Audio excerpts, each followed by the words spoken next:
Welcome back, my dear friends. Very good morning, good afternoon, good evening to all of you. I am Raghunandan Sengupta from the IME department, IIT Kanpur, and this is the DADM 1 course, which is the data analysis and decision making 1 course under the NPTEL MOOC series, and we are going to start the 14th lecture, which means we are in the second last class for the third week, because each week, if you remember, there are 5 classes, each class being for 30 minutes. Total duration for the program is 12 weeks, which is 30 hours. So, if you remember that during the last 2 lectures, we were discussing about different type of continuous distribution, and based on that I told you that there were 3 important distributions, which was the F distribution, chi-square distribution and T distribution, or in this order I should say chi-square, T and F. And we basically showed that what was the PDF of this distribution, how they are formed. In the chi-square, they are basically formed by the summation of the squares of n number of standard normal, and in the T distribution it was the ratio of a z distribution divided by the square root of a chi-square with divided by the n degrees of freedom. And in the case of the F distribution, you had two different sets of observations, one with m degrees of freedom, another with n degrees of freedom, chi-square both of them, and when chi-square divided by the degrees of freedom in the numerator, the chi-square degrees of divided by the degrees of freedom in the denominator, you had the F distribution with the corresponding degrees of freedom, where m and n, where m would be in the numerator, n would be in the denominator. And obviously, you can reverse it and you can get the corresponding F distribution with n and m, where m is, say for example, I am trying to denote to mangoes, and n as in Nagpur. Now, we will give you some important results.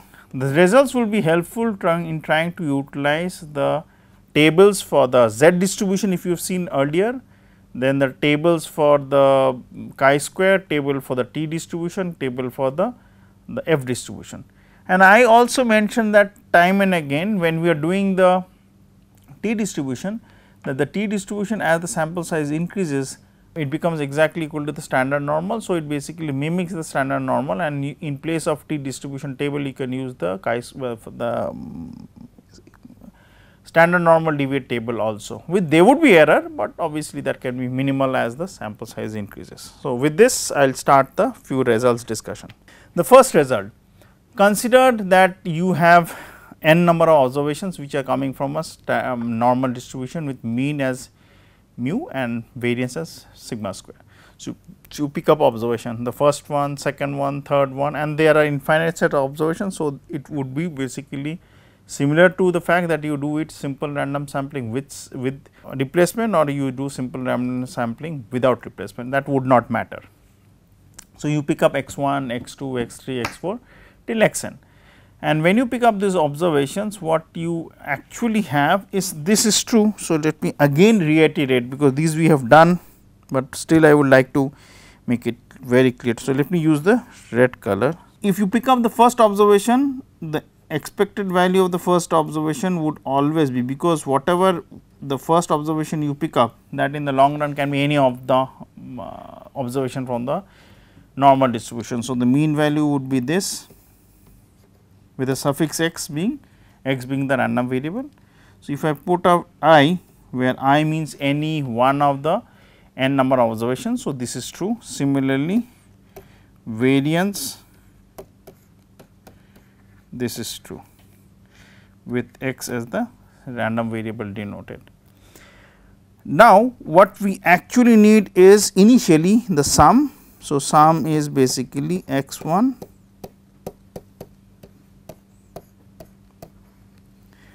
Now, if I want to find out the expected value of the sum, so what I need to do? I need to find out the expected value of x 1 till till the expected value x n. So, each of them is mu. I am not writing the suffix now, this is also mu. So, it will be sum of them would be n times mu. So, it will be n mu. Now, sum divided by n would basically be the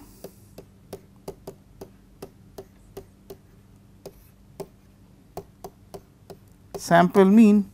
So, if it is sample mean, I want to find out, I am again coming here. So, I want to find out the expected value.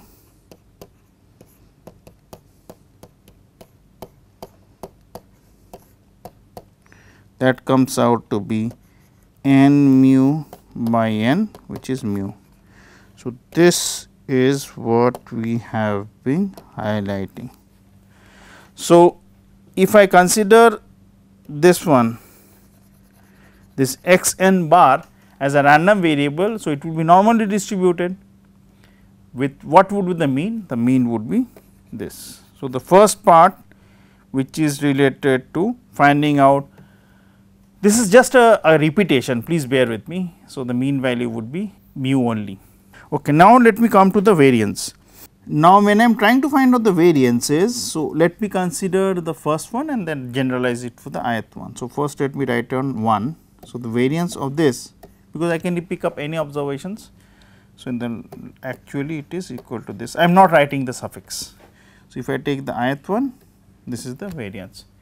Now, I had told you these observations which you are picking up are technically independent of each other. They are known as IID, independent and identically distributed. So, if they are independent, and if you remember we have discussed the concept of independence, then the corresponding covariances between the ith and the jth, I can be 1 to n, j can be 1 to n, provided I is not equal to j. So, all the covariances would be 0, which means if you remember I had drawn that n by n matrix or m by n matrix, whatever it is, which denotes the number of variables. So, in that case, of the diagonal element are all 0. The principal diagonal would basically be the covariance, the first one 1,1 element would be the covariance of the first with itself. So, 2,2 would be the covariance of the second with itself, so on and so forth. So, they would always be the variances. So, when I have the covariances or I want to find out corresponding covariances for this n number of observations, I can do it accordingly. So, let me come back. So, I want to find out the variances of this. So, this will be sigma square. So, each variance would be coming the principal diagonal part.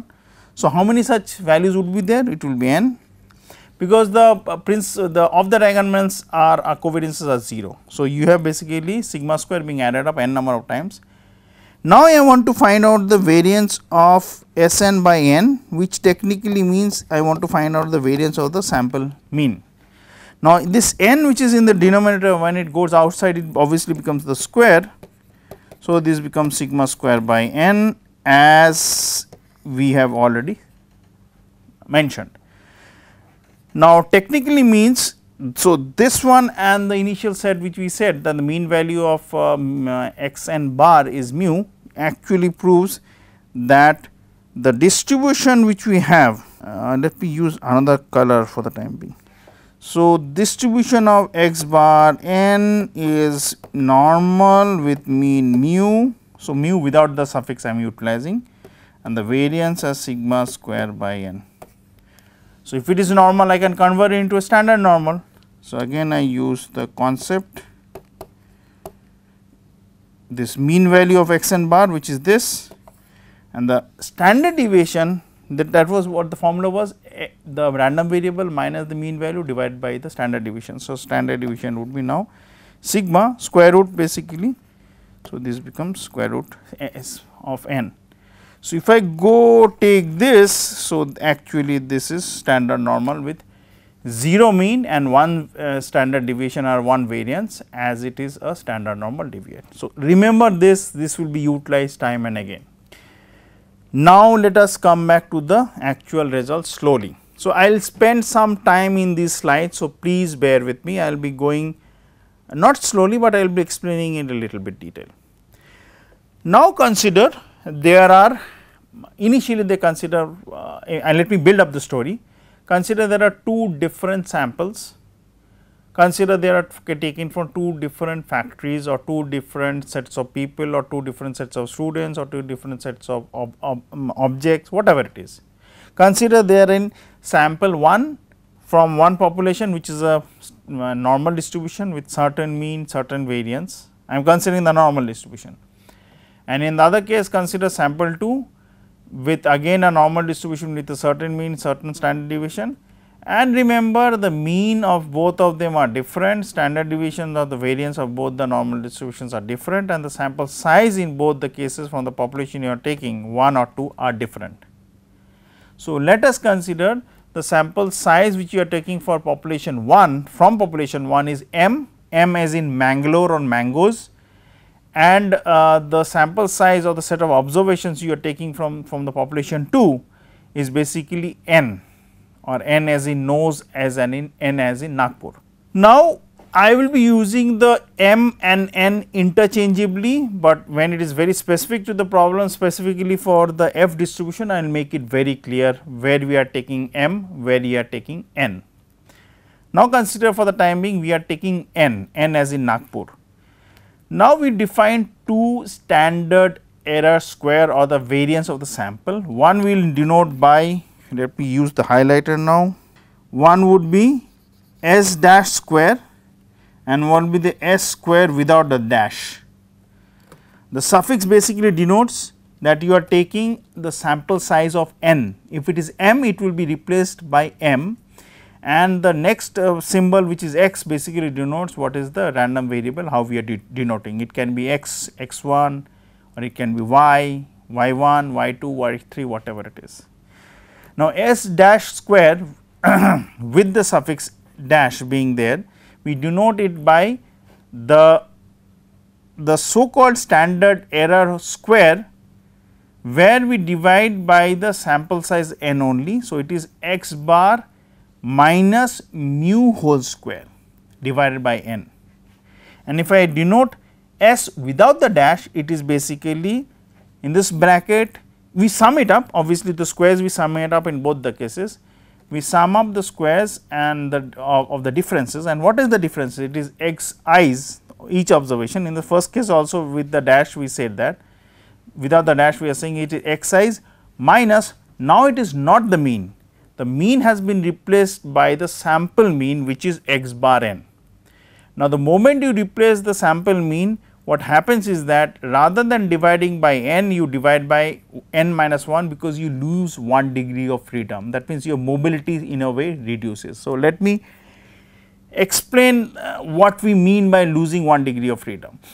Now, what you do is that you pick up the observations 1, 2, 3, 4 till N. So, the first time when you pick up, you check whether the first moment on the mean is known. If the answer is yes, then obviously you will use the mean value mu and continue with the your studies.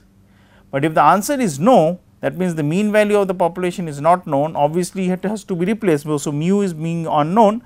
So, you have to basically replace that with the corresponding characteristics from the sample. So, what is that is basically the mean value, which is X bar N. So, the moment you use the set of observation, the one time you are losing some degrees of freedom or some set of information is being lost from the set of observation, hence it is divided by not by N, by N minus 1. So, this is the simple way how I can explain. So, considering these standard error squares, one with S dash, another with S without the dash, you will basically have two basically simple chi-square distribution. Now, step back. So, what we said is that chi-square distributions are basically the sum of the squares of n number of standard normal deviate. So, if you consider the standard normal deviate, in the case when you have S or S dash, the corresponding standard normal deviate and dividing by the corresponding values of the standard deviation of the population would basically be like this.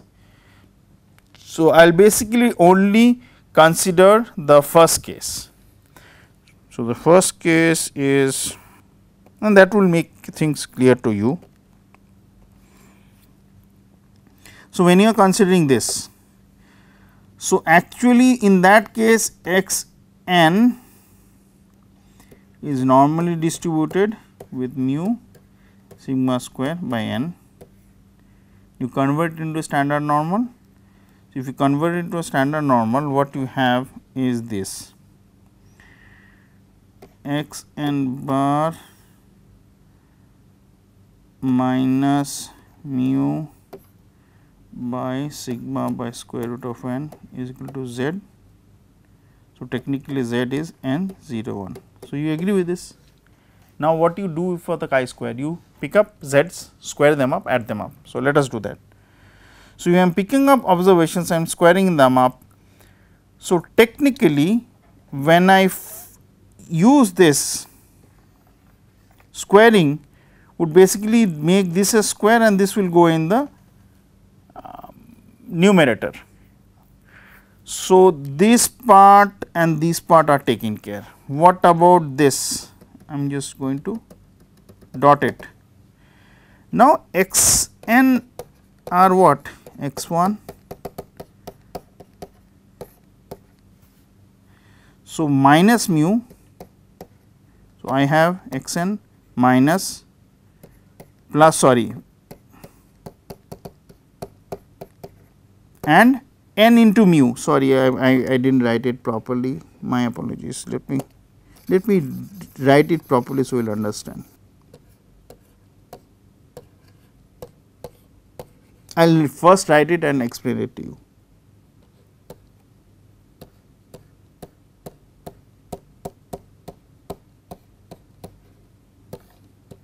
This is x bar n minus mu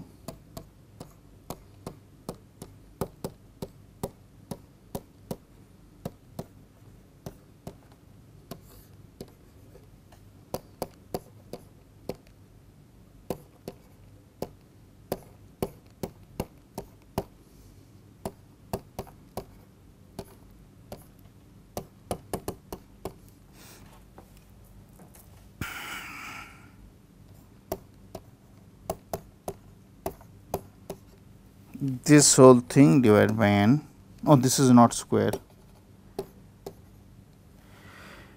Now, look here. So, these are what? Each observation minus is mean value.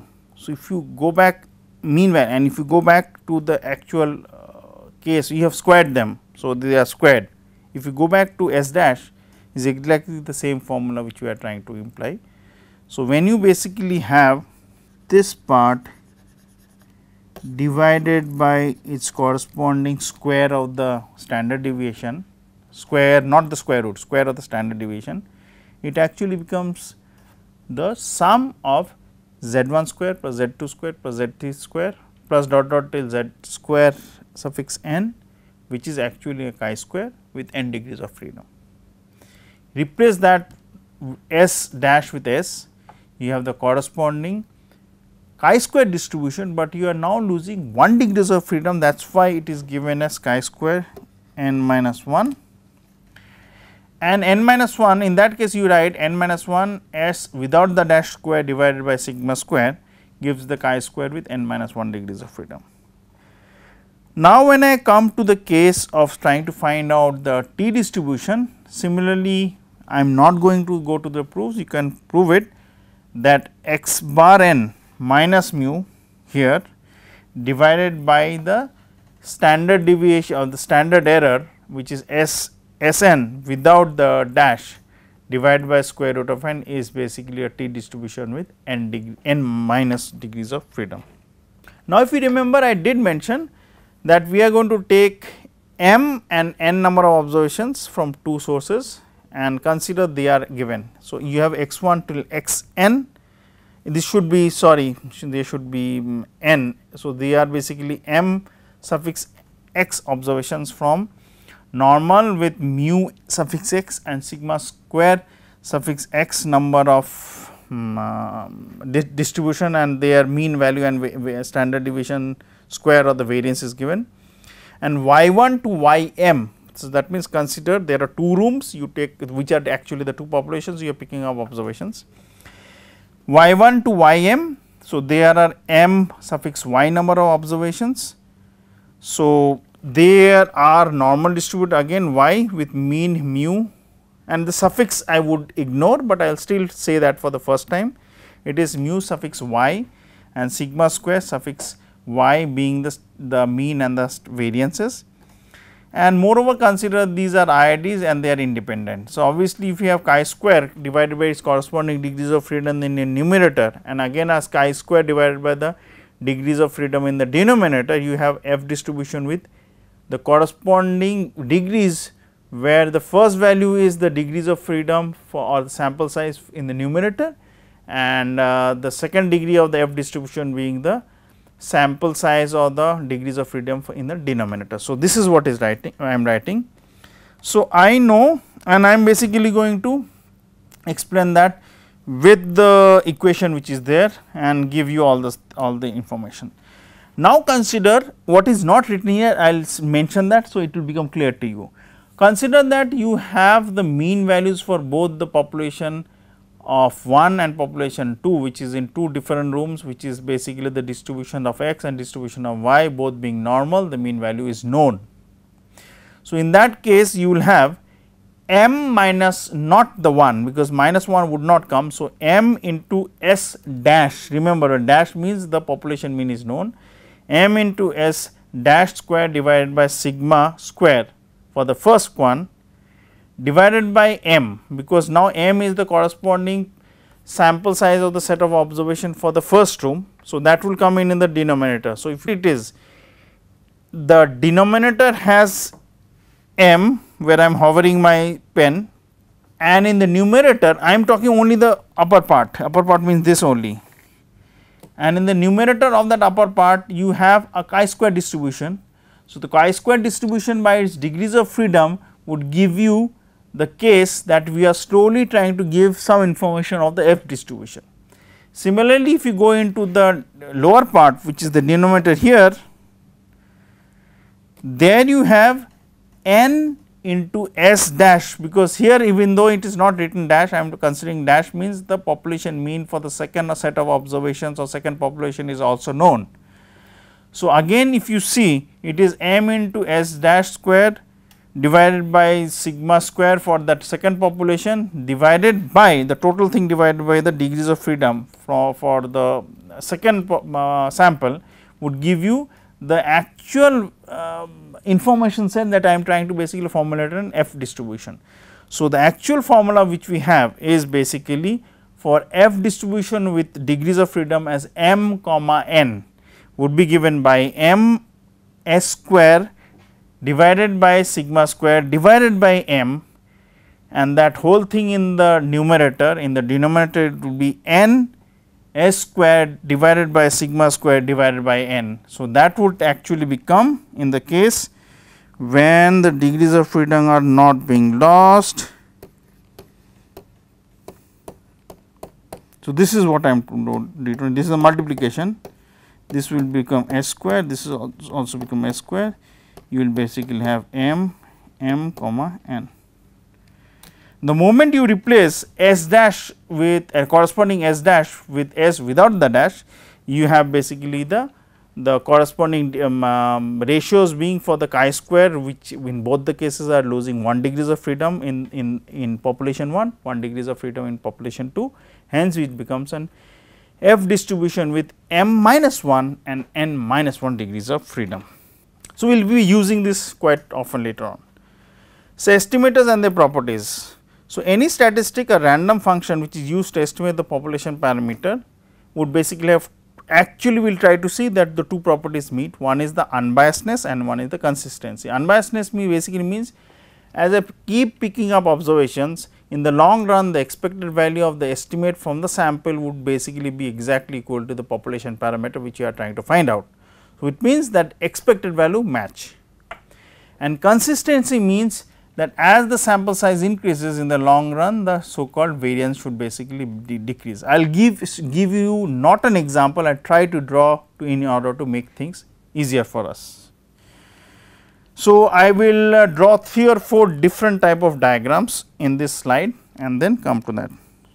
So, and explain this consistency and unbiasedness correspondingly. So, let me draw.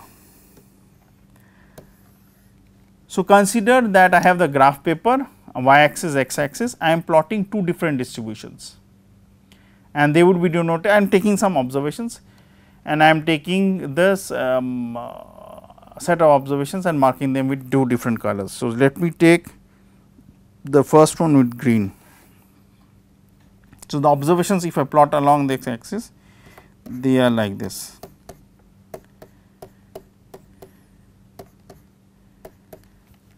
So, if I plot them, consider the distribution is normal for the time being, it basically it is like this. Now, I take another distribution again normal, I use different colors and the observations are like this.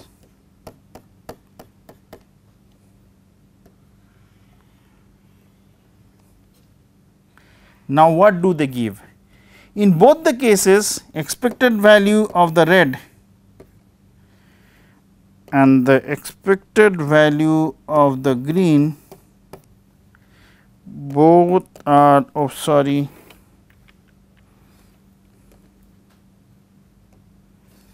both are equal to the line which we have, this one. So, these are the case for both of them, but check what is the variance. For the green one, I am going to use the highlighter now. Let me use the yellow color. For the green one, the variance is so large, for the red one the variance is low. So, the first property of unbiasedness is being met by both of them. Consistency would be that the red one would be more consistent as the sample size increases with respect to the green one. Now, the corresponding consistency property, I will try to again use a simple diagram. So, what I am meaning, I am use PR means the probability of the difference, this is the mode which I am taking. So, consider the straight line, this is the value of theta and these are the limits. So, what I am saying that the Tn value would lie between this limit, this range, and the distance between theta and Tn will start shrinking and basically go into 0. That means, the length actually decreases and becomes 0 in the long run as the sample size increases, which means the sample size increasing means it is trying to basically mimic the population parameter as closely as possible. So, with this I will end the 14th class and continue more discussion about consistency unbiasedness later on and use these 3 distribution of chi, f and t more and more in trying to basically come up with the properties in the hypothesis testing and the interval distribution case. Have a nice day and thank you very much.